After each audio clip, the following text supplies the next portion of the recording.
Hello future doctors. તો આજના વિડીયોમાં આપણે ઇમ્પોર્ટન્ટ વાત એવી એટલે કે આયુર્વેદિક અને હોમિયોપેથિકમાં જે બી વિદ્યાર્થીને એડમિશન લેવું છે અને તેઓ વિદ્યાર્થીઓ અગાઉ તમે કાઉન્સિલિંગમાં પાર્ટિસિપેટ કરી લીધો છે, એટલે કે એમબીબીએસ અને બીડીએસમાં તમે કાઉન્સિલિંગમાં પાર્ટિસિપેટ કરી લીધો છે, ત્યાં તમે ઓલરેડી 11,000નો પિન પરચેસ કરી લીધો છે. તો શું તમારે ફરીથી તમારે આ આયુર્વેદિક અને હોમિયોપેથિક માટે ફરીથી 11,000નો પિન પરચેસ કરવો પડશે? તો તેના વિશે વાત કરવાની છે. તો જો ચેનલ ઉપર ન હોય તો ચેનલને લાઈક અને સબસ્ક્રાઈબ કરવાનું ભૂલશો નહીં. તમને આ ચેનલ ઉપર નીટને લગતી તમામ માહિતી ફ્રી ઓફ કોસ્ટમાં મળી રહેશે.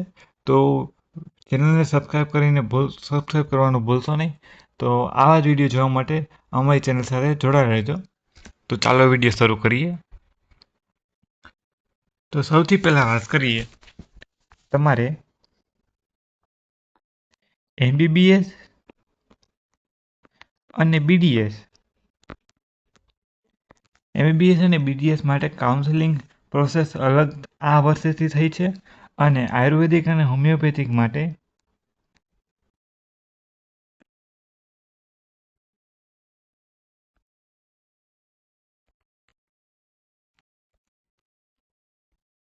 બીએચએમએસ અને બીએચએમએસ માટે પણ અલગથી પ્રોસેસ થઈ છે.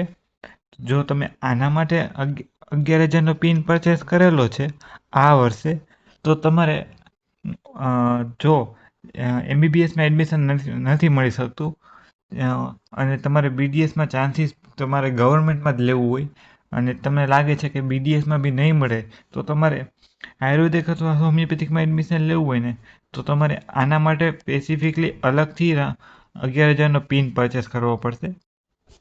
પરંતુ તમારે ધ્યાન રાખવા જેવી એ બાબત છે કે જો તમને આમાં એડમિશન મળે અને તમે કન્ફર્મ કરાવો, તો તમારે આની રાઉન્ડમાં પાર્ટિસિપેટ કરવાનું નથી. કોઈ પણ આયુર્વેદિક અને હોમિયોપેથિકમાં તમારે કન્ફર્મ પહેલાં કરવું જોઈએ કે તમારે એમબીબીએસ બીડીએસમાં કાઉન્સેલિંગમાં પાર્ટિસિપેટ કરવું છે કે હોમિયોપેથિક કે આયુર્વેદિકમાં કાઉન્સેલિંગમાં પાર્ટિસિપેટ કરવું છે. જો તમને ફોર એક્ઝામ્પલ બીડીએસમાં એડમિશન મળી રહે, તો બી તમને આમાં પાર્ટિસિપેટ કરો છો આયુર્વેદિક અને હોમિયોપેથિકમાં. બીડીએસમાં તમને સેકન્ડ રાઉન્ડમાં એડમિશન મળી રહે, તમે ડોક્યુમેન્ટ વેરિફિકેશન માટે ના જાઓ અને તમે તો બી ફર્સ્ટ રાઉન્ડમાં એડમિશન મળી રહે અને તમે સેકન્ડ રાઉન્ડમાં પણ પાછું એડમિશન મળે, ડોક્યુમેન્ટ વેરિફિકેશન માટે ના જાઓ, તો તમને તમારી સિક્યુરિટી ડિપોઝિટ જે આ 11,000 છે તે તમારી ફોરબીટ કરી દેવામાં આવશે અને તમને રાઉન્ડમાંથી બહાર કરી દેવામાં આવશે.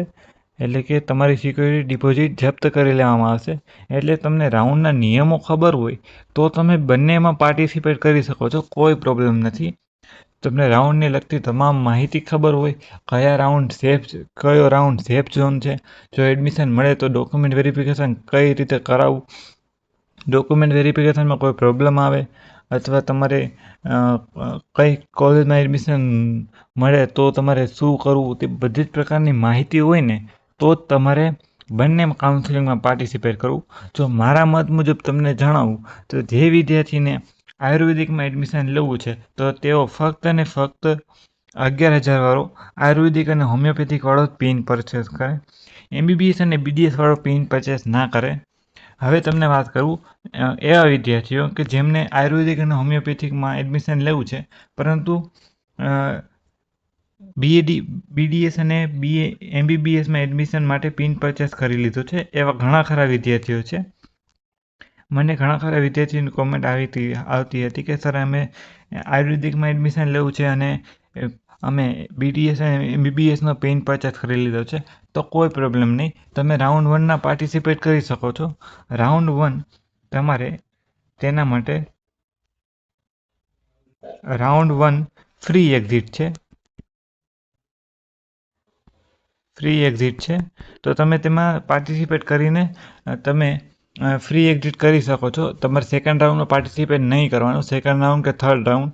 તો તમારી જે સિક્યુરિટી ડિપોઝિટ છે તે જપ્ત નહીં કરવામાં આવે અને તમે આયુર્વેદિક અને હોમિયોપેથિક માટે તમારે કોઈ પ્રોબ્લેમ નહીં આવે. તો હવે બીજી વાત કરીએ, તો બીજી અન્ય વાતમાં તમારે જે 11,000નો પિન છે તેમાં આયુર્વેદિક અને હોમિયોપેથિક માટે અલગથી પિન છે. તમારે સેપરેટ અલગથી કાઉન્સેલિંગ થાય છે. અત્યારે તમારે પિન પરચેસ અને રજિસ્ટ્રેશન ચાલુ થઈ ગયું છે. પિન પરચેસ અને જે રજિસ્ટ્રેશન છે રજિસ્ટ્રેશન ચાલુ થઈ ગયું છે. તો તમને પિન પરચેસ અને રજિસ્ટ્રેશન લગતી કોઈ પ્રોબ્લેમ હોય તો ડોન્ટ વરી. નેક્સ્ટ વિડીયો તમને પિન પરચેસ કઈ રીતે કરવો તેમની લાઈવ તમને બતાવીશ કે કઈ રીતે તમારે પિન પરચેસ કરવાનો હોય છે. તમે સ્ટેપ બાય સ્ટેપ પ્રોસેસ તમને કોઈ પણ પાસે ભરાવાની જરૂર ઓનલાઈન રજિસ્ટ્રેશન અને પિન પરચેસ કરાવવાની જરૂર નહીં પડે. તો તમને તેના વિશે વિડીયો આવવાનો છે. અને આયુર્વેદિક અને હોમિયોપેથિકને લગતી માહિતી પણ તમને આ ચેનલ પરથી મળી રહેશે.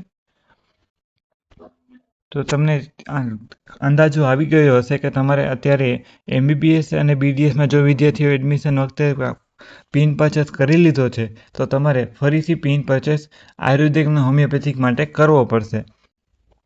હવે વાત કરીએ, જો તમે ચેનલ ઉપર નવા હોય તો તમને ફ્રી ઓફ કોસ્ટમાં બધી માહિતી આ ચેનલ પરથી મળી રહેશે.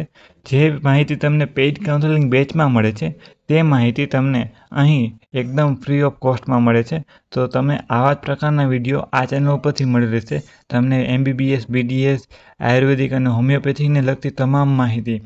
હવે નેક્સ્ટ વિડીયો તમારે આયુર્વેદિકમાં અને હોમિયોપેથિકમાં કાઉન્સેલિંગ કઈ રીતે કરવું, રજિસ્ટ્રેશન કઈ રીતે કરવું તેના વિશે પણ આવવાનો છે. તો ચેનલ સાથે જોડાવાનું ભૂલશો નહીં. જો તમને ચેનલમાં આ વિડીયો ગમ્યો હોય તો લાઈક કરવાનું પણ ભૂલશો નહીં. અને આ ચેનલ ઉપર તમને આવા જ વિડીયો મળી રહેશે. તો thank you for the watching video. Best of luck.